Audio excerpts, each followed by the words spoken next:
Assalamualaikum warahmatullahi wabarakatuh. Alhamdulillahirabbil alamin. Shalatu wassalamu ala asyrofil anbiya'i wal mursalin sayyidina wa nabiyina maulana Muhammadin wa ala alihi wa sahbihi wa ajmain amma ba'd. Yang saya hormati Mudirul Ma'had wal Madrasah Al-Qur'an La Raibah Nifida, khususnya Abiyani Tanumida sekeluarga, dan juga guru-guru madrasah yang saya hormati, dan juga keluarga saya dan teman-teman saya yang berbahagia. Pada pagi hari ini saya akan mempresentasikan materi biologi tentang virus. Jadi mengenai virus itu salah satu cabang biologi yang menurut Keaton virus itu dari bahasa Latin. Jadi menurut Keaton itu dari bahasa Latin yang aslinya yang sebenarnya virion, berarti racun. Ditemukan pada abad ke-19. Nama virus dicetuskan oleh W.M. Stanley pada tahun 1935. Jadi pencetus dari nama virus itu sendiri ialah W.M. Stanley sebagai pencetus nama virus. Untuk mengenai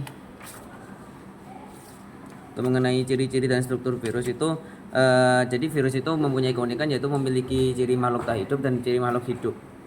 Jadi dia bisa memiliki ciri makhluk itu karena dapat memperbanyak diri, dan virus dikatakan makhluk tak hidup karena tidak memiliki organel-organel seperti yang dimiliki oleh sel hidup.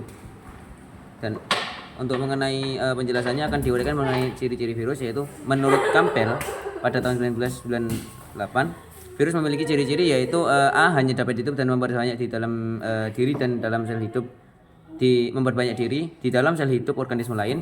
B. Untuk reproduksi, virus hanya memerlukan asam nukleatnya saja. Yang C. Virus dibentuk oleh sebuah partikel yang disebut virion yang mengandung DNA atau RNA saja. Yang D. Dapat dikristalkan, tetapi virus tersebut masih memiliki daya patogen, sehingga apabila diinfeksikan ke organisme hidup maka masih memiliki daya patogennya. Bersifat aseluler, tidak memiliki sel. Jadi aseluler itu maksudnya tidak memiliki sel. Berikutnya yaitu virus tersusun atas asam nukleat, yakni asam deoksiribonukleat atau DNA, hanya itu atau mungkin ribonukleat saja. Ribonukleat yaitu RNA. Asam nukleat tersebut dibungkus oleh selaput protein yang disebut kapsid. Kapsid terdiri atas sejumlah subunit kapsomer yang tersusun atas asam nukleat berulir yang disebut helix. Virus dapat dibedakan berdasarkan bentuk dasar tubuhnya. Untuk bentuk-bentuknya itu di materi biologi ini disebutkan ada 4, yaitu berbentuk helix. Helix itu kurang lebih seperti tabung, lebih memanjang. Terus B bola, C polihedral, terus D kompleks. Jadi kalau kompleks itu lebih mirip kayak roket tapi punya kaki-kakinya. Berikutnya yaitu mengenai pengelompokan virus. Untuk pengelompokan virus hanya dibagi dua, yaitu virus yang mengandung RNA dan virus yang mengandung DNA. Virus yang mengandung RNA disebut juga ribovirus. Jadi contoh dari virus RNA yaitu virus toga penyebab demam kuning, retrovirus penyebab AIDS, dan virus rhabdo penyebab rabies. Adapun contoh virus yang mengandung DNA atau deoksiribovirus adalah contohnya adalah virus herpes penyebab herpes, virus POX penyebab cacar, dan virus mosaik penyebab bercak pada daun tembakau. Yang ketiga, replikasi virus. Virus memerlukan sel hidup untuk berkembang biak. Jadi tempatnya itu bisa berupa sel manusia, sel hewan, sel tumbuhan, ataupun sel mikroorganisme. Umumnya, virus menyerang dan berkembang pada sel hidup yang spesifik. Contohnya virus bakteriofage hanya menyerang bakteri, virus rabies hanya menyerang mamalia, virus mosaik hanya menyerang tumbuhan tembakau. Selain itu ada juga virus yang hanya menyerang sel atau jaringannya saja. Contohnya HIV. HIV menyerang sel darah putih, dan virus polio yang hanya menyerang sel saraf tepi dan sel-sel epitel.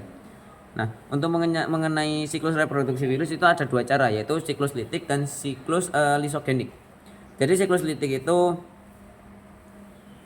siklusnya yaitu punya siklus reproduksi pada virus yang puncaknya ditandai dengan matinya sel inang. Jadi sel yang diinfeksi itu mati. Itu tanda dari sel siklus litik.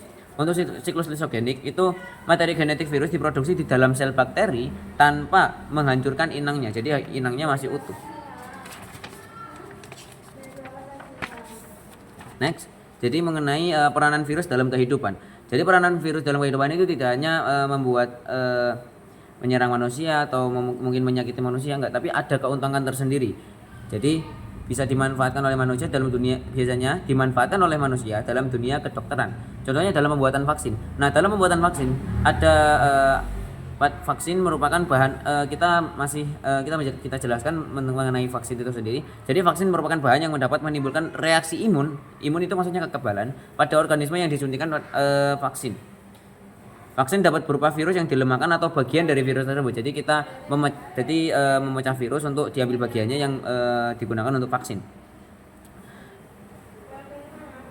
Contohnya vaksin polio. Untuk vaksin polio ini gunanya itu mencegah penyakit polio. Penyakit polio itu sendiri yaitu suatu kelainan pada tulang yang dapat menyebabkan kelumpuhan. Untuk peran virus yang merugikan itu seperti yang kita ketahui bisa membuat kita sakit, bisa membuat kita mungkin terkena virus yang membuat kita mungkin sakit panas atau influenza atau mungkin sakit cacar. Jadi seperti umumnya virus itu ada manfaatnya, ada juga mudarat, ada juga yang menjadi kerugiannya.